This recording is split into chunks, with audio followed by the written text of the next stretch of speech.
I don't know about you, but I have had a task on my must take care of that someday list to collect and share client testimonials for years. And whilst I do have some testimonials here and there on certain sales pages, I am not someone who consistently shares client testimonials or client results on my social platforms or as part of my content on an ongoing basis. And it is therefore something that people ask me questions about. And also, it's an observation that people make, and they make that observation through the lens of, I'm missing out on a lot of sales in my business by not sharing client testimonials. So I thought for this episode of the Heart-Centr Business Podcast, we could have a conversation about some of the benefits and also some of the risks of using client testimonials, and why I actually choose not to use client testimonials consistently in my business. This is episode number 396, which means you can find all the relevant links and show notes for today's episode over at tashcorbin.com/396. Let's dive into this one. Let's talk testimonials. I'm Tash Corbin, and this is the Heart-Centred Business Podcast. Okay, so I understand that there is a huge push in the online space by most marketing specialists, by most copywriters, by most business coaches to aggressively and consistently share client results and client testimonials as part of your content strategy. Now, I want to, before I dive into the challenges and some of the reasons why I don't share a lot of that stuff online, first and foremost, clarify the difference between a client result and a client testimonial, and also just speak to one part of agitation-based marketing in which client results are used quite prolifically. So first and foremost, a client testimonial is usually a story about working with you that is shared in your client's words, and it is their words used in the first person. So for example, I worked with Tash, and before doing her program, I was A, B, and C, but now I am X, Y, and Z.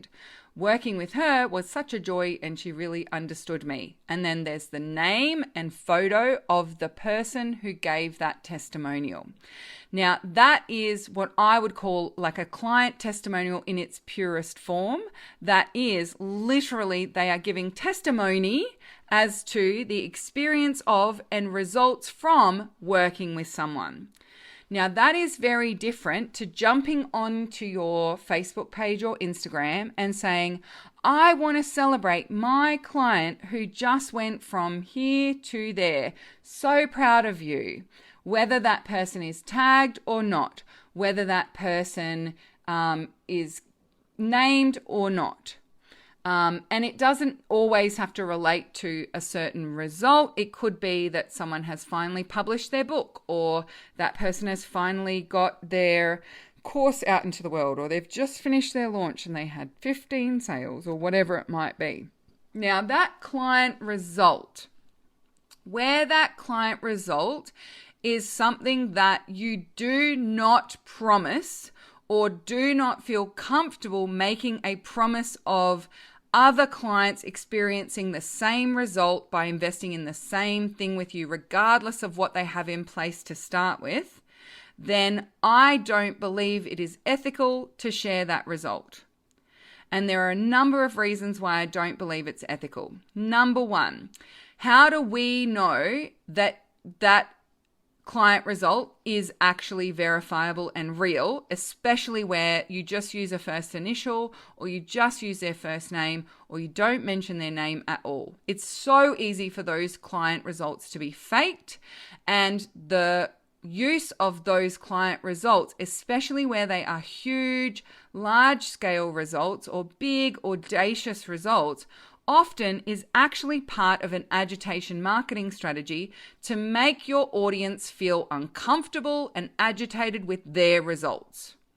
So if you are someone, for example, who helps people to edit their books and get them published, and you want to celebrate that their published book is now available for sale, and you are actually promoting that book for other people to purchase, I think that that is a brilliant way of sharing a client result. You're actually putting the client in the spotlight, you're promoting their particular product or service, and you're not claiming that you wrote the book or that the book wouldn't exist without you. You're simply showing up and celebrating that they've achieved that milestone, and you are in the process helping to promote their book or whatever it is that you've done. However, if the outcome is that someone had a $50,000 month, and regardless of their starting position, you could not promise that everyone who worked with you had a $50,000 month, then I believe that that is misleading and deceptive marketing practice. Why is that misleading and deceptive marketing practice? We don't know what went into that result, but you are sharing it with us as a client result from working with you. And therefore, you are presenting that as potentially the result we would achieve if we worked with you as well. But without all of the background information and knowing what went into achieving that result, you are only sharing part of the story, and it is intentionally misleading people to believe that that's normal, that that is a regular result that is completely possible and almost inevitable if people invest in working with you.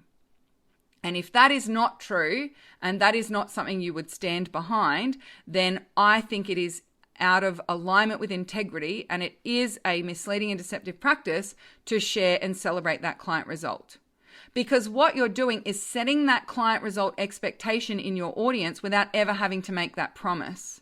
So you are psychologically telling them, yes, look, you're subconsciously planting that seed. You could have 50K months. You could have 50K months. You could have 50K months. All you have to do is pay me.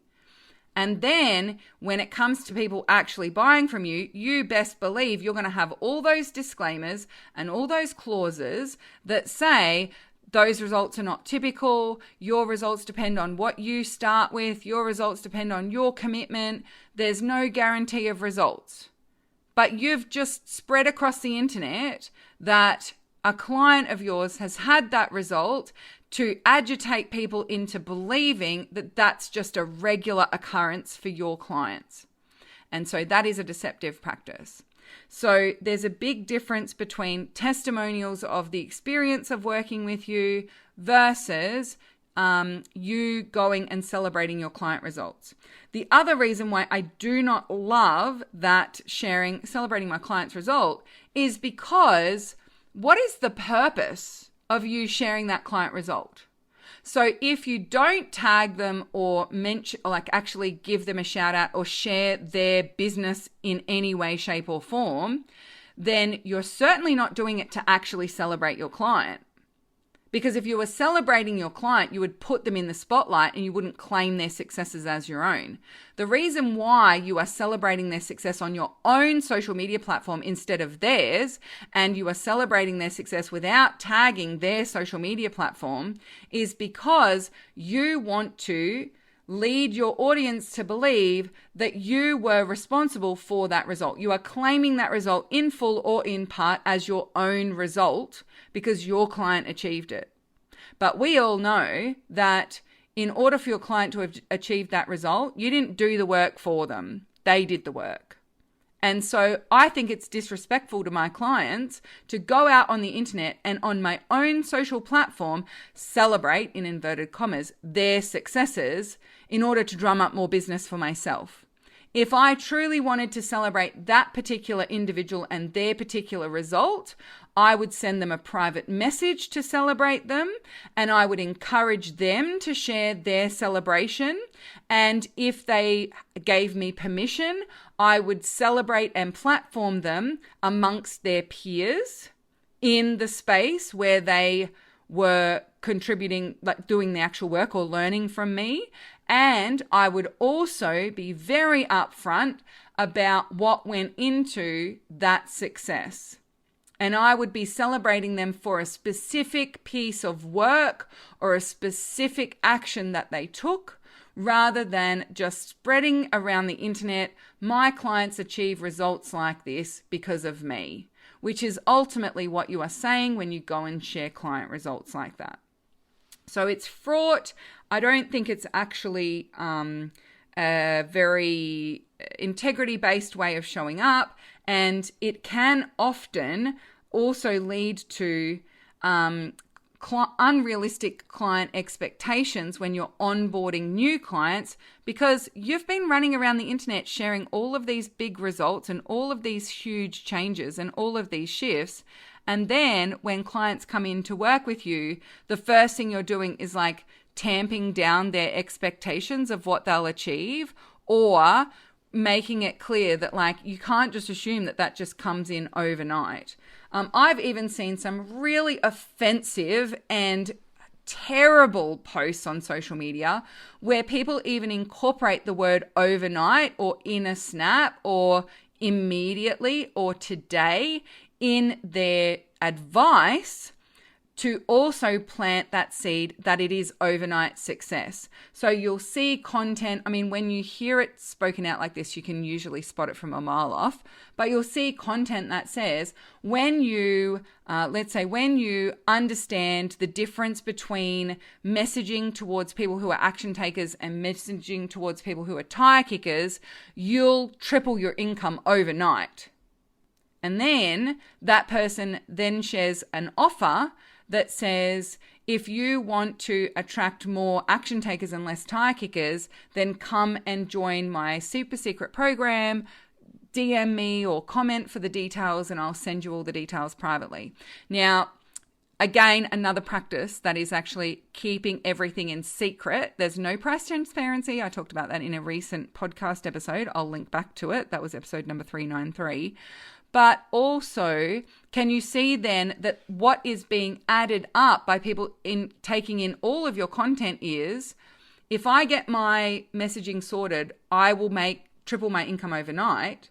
And now there's an offer to help me get my messaging sorted.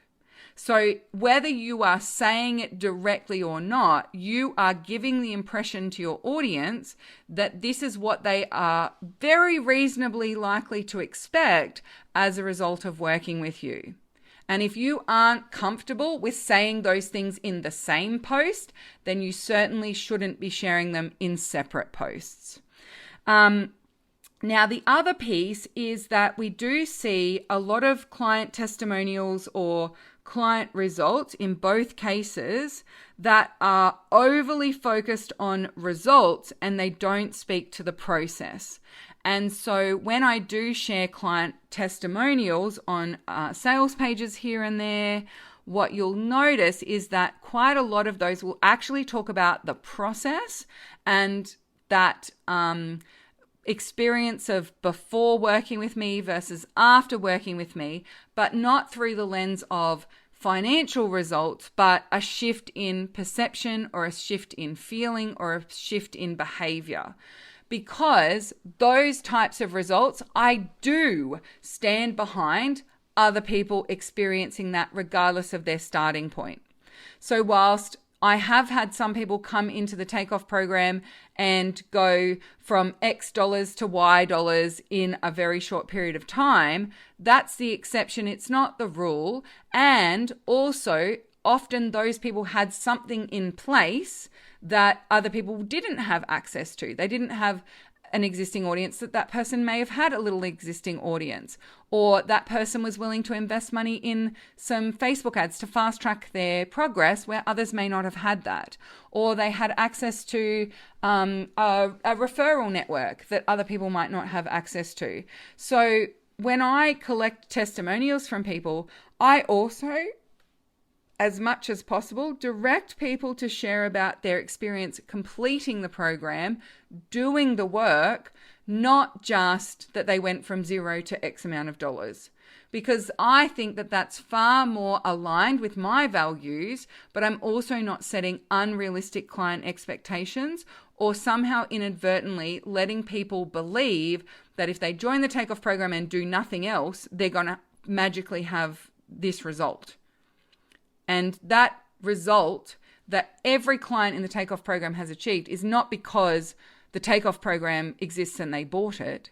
It's because they actually did the work. They put the hours in. They completed the process. They came to the live calls and asked questions, and they were open to making some adjustments to their niching, or we worked on their messaging together, and then they've gone out and shared all of that to their mailing list and on social media. I didn't do all of that for them, and so that's not my success to claim. The other piece is that sometimes there's a reliance on testimonials where you are feeling unclear about your messaging, or you're not quite confident in speaking tangibly to the power of your work. So I do see quite a lot of people lean on testimonials in their offer posts in the Heart-Centr community, or on their posts on socials, or even in their email marketing and their sales pages, because they don't feel confident enough to talk about what it is that they're offering, or the value proposition, or the transformation that they facilitate. So they're actually leaning on other people to sing their praises in order to do the selling for them. And I believe that that is a really big indicator that we need to do some work on your messaging first and foremost, but also the mindset piece of you being able to speak powerfully about what it is that you do and speak confidently about the transformation that you facilitate. A lot of people think that the key to great messaging for business is to make wild promises, and they feel so uncomfortable doing that, they instead rely on clients sharing wild testimonials or wild results. But actually, it's the same thing. If you're not comfortable saying that people doing your program go from X to Y, then relying on your clients and students to make those claims for you is exactly the same problem. And so, rather than needing others to sing your praises and speak powerfully about what you do, your job as CEO of your business is to learn how and to practice speaking powerfully about the transformation that you facilitate. I do still recommend accepting and collecting people's testimonials and using them, but I recommend being mindful about how you use them, the tone of those testimonials, and also not getting caught up in relying on those testimonials in order to feel like you have an offer that people want to buy. Use some structured questions when collecting testimonials to direct people to talk not just about the outcomes, but also their experience of the process of working with you. And that will ensure that the testimonials you share are actually more helpful to the people reading them and aren't accidentally or on purpose agitating people's current state and their feelings about their current results in order to swoop in and be their savior with your offer. If you focus on speaking about your process as well as the outcomes that you're delivering on, what you'll avoid doing is falling into this agitation marketing strategy where all you're doing is making people so uncomfortable, so agitated, so frustrated with their current state that they will do anything to get out of it, including buying something without thinking it through logically. I do not wish to bypass my audience's consent by inflicting that upon them as part of my marketing strategy. When it comes to purchasing from me, I want to empower my audience to make their decision based on their excitement and emotion, but also their logic. And agitation marketing is proven to shut down the logical center of the brain and get people into the space of buying through the lens of emotion rather than that logic, and being able to see that sequential process that they're going to be experiencing and going through in order to achieve the outcome. People cannot make an informed and empowered decision to buy from you if you are taking away their capacity to process the purchase decision logically. And unfortunately, a lot of testimonial and client success strategies that are taught out there online are doing exactly that. So thank you so much for joining me for this episode of the Heart-Centered Business Podcast. As I said, a little bit of a controversial one because I do know that it's a very common strategy and I know that lots of people use it and lots of people talk about it, and there's a huge fear about not using testimonials. But even if you just experimented with 2 or 3 months of, instead of relying on other people's words and other people's experience and other people's testimonials, you focused on learning how to speak powerfully about your transformative process, I believe that you would actually feel far more confident in your messaging. You would get far more traction with empowered buyers, and you would dial up the trust and consent that you have with your audience instead of relying on those agitation-based strategies. Now, to go with today's episode of the Heart-Centered Business Podcast, I actually have 2 special gifts for you today. Number 1 is, if this has brought up some stuff around your messaging, I've got my messaging template and it comes with a training to help you to map out the value proposition of working with you and that transformation that you facilitate.